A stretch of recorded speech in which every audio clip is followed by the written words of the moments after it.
faut apprendre à gérer le risque, c'est le message qui est venu faire passer lundi la ministre de la Transition écologique Barbara Pompili en visite à l'usine Arkema de Jarry. À ses côtés, un professionnel de la vulgarisation scientifique qui a bercé nos jeunes années. Moins rénovés que les Bourgognes ou les Bordeaux, les vins de l'Isère veulent se faire connaître et reconnaître. Ça passe notamment par le concours départemental chargé de distinguer les meilleurs breuvages. C'était lundi à Montbonneau. Et puis le cinéma Le Méliès à Grenoble attend petits et grands amoureux de poésie, d'images, de rire, de peur, de joie, bref d'émotion. Lors de la 9e édition du festival Voir Ensemble du 20 au 31 octobre, son programmateur Marco Gentil nous dira tout. Bonsoir à tous, ravi de vous retrouver dans ce JT du mardi 19 octobre 2021. Tout l'essentiel de l'actualité du Grand Grenoble du lundi au vendredi à partir de 18h. Les masques en Isère, le taux d'incidence au Covid-19 s'établit désormais à 28,1 pour 100 000 habitants et 84,5% de la population éligible a reçu une première injection de vaccin. Résultat, par arrêté du préfet de l'Isère, le masque n'est désormais plus obligatoire en extérieur, quel que soit votre âge. Cela concerne les marchés, brocantes, files d'attente, les lieux de festivals et de spectacles, les manifestations ou rassemblements, mais également les abords des écoles, des gares, des centres commerciaux et des lieux de culte au moment des cérémonies. Le préfet rappelle cependant qu'il faut rester vigilant et continuer à appliquer les gestes barrières. De la capitale verte à la plateforme chimique de Jarry, après avoir signé le contrat de financement des projets de l'année 2022 à Grenoble, la ministre de la Transition écologique, Barbara Pompili, est allée assister à un exercice au sein de l'entreprise Arkema à Jarry. À ses côtés, le rapporteur de la mission sensibilisation aux risques naturels et industriels, pas tout à fait un inconnu pour les scientifiques en culotte courte. Lina Badreddine. Pas de fumée, pas de feu, uniquement des pompiers et leur lance à eau pour éteindre un incendie imaginaire lors d'un exercice à l'usine Arkema. Il y aurait eu ici un départ de feu sur un bac de solvant et les pompiers doivent éteindre une nappe enflammée dans la cuvette de rétention. L'extinction d'un hydrocarbure se fait avec de la mousse. Il faut un certain temps pour mettre en œuvre cette mousse à partir des camions. Les premières missions des engins sont de couper les propagations avec les installations voisines jusqu'à ce que les moyens mousse soient prêts et qu'on puisse faire ce que nous on appelle le top mousse, qui est un envoi massif de mousse sur le sinistre pour l'éteindre de manière quasiment instantanée. Dans une usine chimique, les risques sont présents et on est préparé pour y faire face. En revanche, les populations alentours ne le sont pas. La ministre de la Transition écologique, Barbara Pompili, est venue assister à cet exercice pour montrer ce qu'est la gestion du risque. On a vu aussi que nos concitoyens avaient besoin de savoir, de comprendre et que on est en train de basculer en ce moment. Nos concitoyens avant avaient plutôt cette tendance à minorer le risque, à savoir qu'il existait, mais à ne pas vouloir s'en occuper. Maintenant, il y a une aspiration à mieux connaître les risques et à savoir comment y faire face. Et donc c'est ça que nous essayons de faire. Après l'incident Lubrizol et les inondations d'octobre 2020 dans les Alpes-Maritimes, la ministre a fait appel à Fred Courant et une équipe de spécialistes pour qu'ils fassent des propositions concernant la gestion du risque en France et diffuser cette culture du risque. C'est bien beau de dire faut faire ceci ou faut faire cela dans une situation à risque et tout, mais si on ne vous dit pas pourquoi, vous ne comprenez plus, quoi.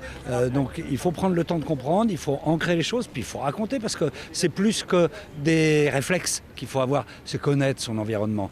Lors de sa visite, la ministre Barbara Pompili a annoncé une feuille de route pour cette culture du risque qui prévoit 6 actions.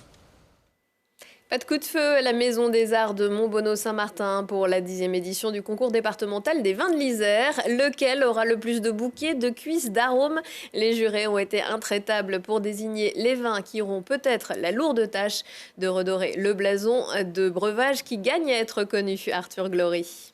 Domaine de l'Aubiou, des rutissons finaux. Rouge, blanc ou rosé, en Isère, il y en a de toutes origines, de toutes les couleurs et pour tous les goûts. Sauf qu'ici, on goûte, on sent, on scrute au nom de la passion du vin. Depuis 10 ans, jurys et amateurs départagent ce terroir atypique. Un rituel bien rodé qui d'année en année se perfectionne. Aujourd'hui, on avait 5 à 6 personnes par table pour 10 à 12 vins. L'idée, c'est que chaque personne déguste dans le silence et vraiment pour ne pas influencer en fait ses voisins. C'est extrêmement important. Et ensuite, noter ses impressions de dégustation, son commentaire de dégustation. À la fin, quand tous les jurys de cette table ont dégusté l'ensemble des vins, il y a une part de réflexion en groupe où tout est discuté pour arriver à un consensus et à potentiellement attribuer des médailles. Ce n'est pas obligatoire. Œnologues, sommeliers, cavistes et amateurs éclairés sont alors chargés de noter ces cépages. Robes, notes, élégance, ce défilé original des vins de l'Isère est des plus complexes à départager. Regroupés autour de modérateurs, les tables goûtent des bouteilles mystères, les notes, un vrai exercice de style. Il y a plein de critères, mais c'est surtout justement gustativement. Est-ce que on ressent des émotions, la couleur de la robe, les notes au nez, une certaine élégance, un toucher de bouche aussi. Il y a plein de critères. Moi, j'ai dégusté les IGP Collines Rhodaniennes que je connaissais pas du tout et j'ai été impressionnée par la qualité et les saveurs dégustées. Les critères ont été assez complexes chez nous parce qu'il y a des cépages un peu endémiques comme la Verdesse et puis on a aussi du Chardonnay, donc le cépage un peu plus classique j'allais dire.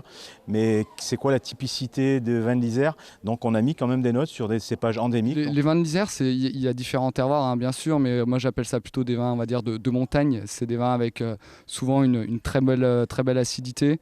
C'est des vins frais, friands, très agréables. C'est beaucoup de vins originaux, de par leur cépage un petit peu originaux aussi. Et il y a vraiment de très belles choses. Et cette 10e édition est un bon cru, avec 11 médailles d'or au palmarès. Ce concours est aussi l'occasion de nommer des ambassadeurs des vins de l'Isère, une première comme signe d'engagement dans la promotion des vignobles isérois. Et parmi les lauréats, le domaine de l'Aubiou, le domaine de Mailloussé ou encore les breuvages de Jérémy Brica. Refuge cherche gardien, une vue à couper le souffle, un nid douillet perché à 3450 mètres d'altitude. Bienvenue au refuge de l'Aigle dans les Écrins. Le poste de la Fédération française des clubs alpins de montagne est à pourvoir pour avril 2022. Les critères d'embauche: avoir un diplôme de secouriste, un diplôme de gardien de refuge de montagne, de très bonnes connaissances de la montagne et évidemment une bonne condition physique. Sans oublier, ne pas craindre le froid. Construit en 1910 mais reconstruit en 2014, le refuge de l'Aigle peut accueillir 30 personnes avec hébergement et restauration et ne dispose que d'une seule pièce. C'est un moment que l'on attend chaque année avec presque autant d'impatience que les vacances. Le festival Voir Ensemble, organisé par le cinéma Le Méliès à Grenoble, cinéma de la Ligue de l'enseignement de l'Isère. Le programmateur de ce festival, Marco Gentil, est à mes côtés. Bonsoir Marco. Bonsoir. Alors qu'est-ce que ça signifie Voir Ensemble? Voir Ensemble, ça signifie beaucoup de choses, mais d'autant plus aujourd'hui. Avec ce nom, on veut souligner la spécificité des salles de cinéma, de ce qu'on offre dans une salle de cinéma, c'est-à-dire cette possibilité de découvrir des œuvres d'art, des œuvres cinématographiques, avec d'autres spectateurs dans un cadre qu'on veut comme un écrin pour la découverte de ces œuvres. Et c'est cette idée de partage, de rencontre, d'émotion, d'impression, de peur, qu'on veut mettre en avant. Et là, c'est vrai que cette année, suite à la pandémie et suite aux fermetures très longues des salles de cinéma, ça a d'autant plus d'importance et de saveur pour nous de célébrer ce voir ensemble. Alors l'affiche, on l'a aperçue, elle est vraiment très jolie. Elle est signée du parrain du festival, Lorenzo Mattotti. Parlez-nous de Lorenzo. Alors ça, c'est une grande fierté pour nous. Lorenzo Mattotti, c'est un illustrateur, un illustre illustrateur, un graphiste très très connu dans le milieu du graphisme, de la bande dessinée, de l'illustration. Et depuis quelque temps, il s'immisce dans le cinéma, du côté du cinéma d'animation.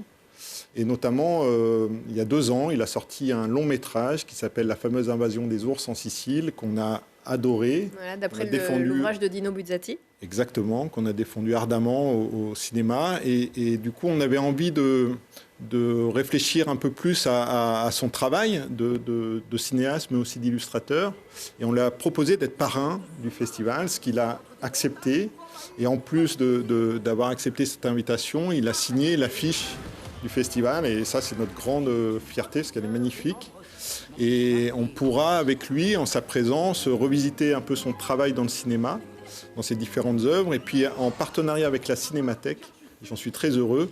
On a mis en place on lui a proposé une carte blanche qu'il a acceptée. Il a choisi un film qu'on aime beaucoup, du côté de la Cinémathèque comme du côté du Méliès, qui est Amarcord de Fellini. Et voilà, ce sera aussi une opportunité pour comprendre un peu plus les influences de son cinéma et de son travail de coloriste et de graphiste. Voilà, c'est quelqu'un qui aime beaucoup les couleurs, voilà, qui met beaucoup d'intention derrière les couleurs. Parce qu'on n'a pas dit qu'il serait là samedi. Donc samedi, on pourra voir Pinocchio, on pourra voir la fameuse invasion de la Sicile par les ours, et on pourra voir, comme vous l'avez dit, Amarcord à la Cinémathèque. Voilà, il y aura même des petites surprises qui émailleront un peu la journée. C'est vraiment, pour nous, c'est un grand bonheur d'avoir Lorenzo Mattotti en notre compagnie pour toute une journée, pour rencontrer les spectateurs grenoblois, du côté du Méliès, du côté de la Cinémathèque, dans un voir ensemble, vraiment, voilà, qu'on va vouloir festif et avec un grand personnage, un grand monsieur. Alors, il y aura évidemment une compétition officielle, de très belles propositions, là encore. Oui, alors c'est vraiment, cette année peut-être plus que d'habitude. On peut rappeler que normalement le festival se déroule en février et que, faute d'impossibilité de le proposer en février, on l'a gardé avec nous et on a attendu le bon moment pour ouvrir ce festival à nos spectateurs. Et on a la chance d'avoir vraiment une sélection d'œuvres de très grande qualité. Là, on est en train de voir des images d'un film que j'aime énormément, qui s'appelle La Traversée de Florence Miaille, qui viendra aussi pendant le festival présenter son film. On voit le dernier film, le prochain film de Wes Anderson. Ouais, il ne sera pas là. Il ne sera pas là, mais peut-être que sait-on jamais. En tout cas, il y a des grands réalisateurs qui seront présents. Il y a des grands films, vraiment, cette année, on a la chance, et avec des belles avant-premières, des films totalement inédits pour l'instant.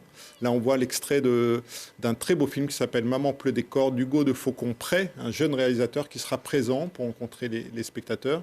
Donc c'est vraiment l'idée de fêter le cinéma, en salle. Et puis de rencontrer les créateurs aussi, parce qu'il y aura aussi une journée spéciale, une journée Ankama, oui, qui est en fait un studio de jeux vidéo. De jeux vidéo qui draine derrière eux une grande communauté de jeunes fidèles aux jeux vidéo, Wakfu et Dofus. Et on va célébrer ce studio à travers deux films, les deux films qu'ils ont réalisés. Un film qui est sorti il y a quelques années qui s'appelle Dofus, livre 1. Et puis un film totalement inédit qui sera vraiment une première, qui est leur nouveau film qui s'appelle Princesse Dragon et qui est un très beau film. Et puis, sans oublier, bien sûr, Le Sommet des Dieux. Le Sommet des Dieux, il n'y a pas vraiment besoin du festival pour marcher. Le film de Patrick Imbert, il fonctionne très fort depuis quelques semaines. Oui, mais on est très heureux parce qu'il fonctionne très fort, notamment au Méliès à Grenoble. Et ça, on en est très, très heureux. Patrick Imbert était présent en avant-première pour le présenter. Et depuis, c'est un grand succès. Et c'est vraiment, ce qui nous plaît, c'est que c'est un film d'animation pour tous les publics. Et on voit du côté de nos spectateurs qu'il y a une vraie curiosité, une vraie ouverture et une envie de partager ce film entre générations. Et on en est très, très heureux parce que le film est de grande qualité. Merci beaucoup Marco Gentil. On aurait pu parler encore des ateliers, de la programmation pour les tout-petits, mais en tout cas, tout le programme se trouve ici ou sur votre site internet. Merci encore. On a encore d'autres rendez-vous par la suite de ce JT. Merci. Avec Kevin Mikou qui fait de la magie. Je ne sais pas si vous connaissez Kevin Mikou, après avoir brillé dans l'émission America's Got Talent, mais aussi dans la version italienne. Notre illusionniste et mentaliste préféré tentera sa chance à partir de demain mercredi. Dans l'émission d'M6, La France a un incroyable talent. Son numéro avec hologramme devrait faire des étincelles. Il est le seul à le faire au monde. À découvrir également ce mercredi dans La France a un incroyable talent. 4 Nord-Isérois qui font partie du groupe de danse hip-hop d'Asquad. L'actu, c'est aussi à 19h, 21h et 23h. On se quitte en musique avec Émilie Loiseau qui sera en concert à la Source de Fontaine mercredi. Elle viendra présenter son disque écrit pendant le confinement avec le musicien et producteur de PJ Harvey, c'est dire. Je vous souhaite à tous une excellente soirée.